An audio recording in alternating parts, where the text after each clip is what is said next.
Hi!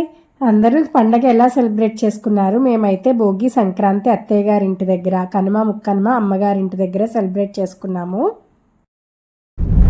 Hi hi hi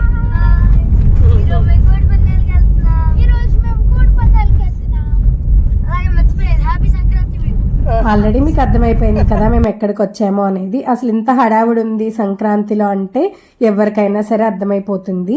ఇలాంటివి ఒక్కటే కాదు, అసలు ఇక్కడ భీమవరం చుట్టుపక్కల అయితే ఎన్ని వందలు ఉంటాయో. వీటిని బరి అంటారు. ఒక్కొక్క దాన్ని చూస్తున్నారు కదా, ఇలా టెంట్స్ వేసేసి ఉంటాయి. ఇక్కడ లోపలికి ఎంటర్ అవగానే రకరకాల ఫుడ్ స్టాల్స్, రకరకాల గేమ్స్ కూడా ఉన్నాయి. ఇక్కడ ఎంట్రీ ఇచ్చారు చూసారా, అది వచ్చేసి అందరికీ ఇవ్వరనమాట. స్పెషల్ విఐపి యాక్సెస్ ఉంటేనే ఇలా మనకి ఎంట్రీ అయితే ఉంటుంది. ఇక్కడ ఫ్యామిలీ అందరం అయితే వచ్చాము. ఇక్కడ కూర్చుని చూస్తున్నాం. వీళ్ళేమో పైకి వెళ్ళారు కదా చిరాన్ష్, వీళ్ళందరూ దాన్ని బరి అంటారు. ఆ పైన అయితే వేస్తారు కోడి పందాలు.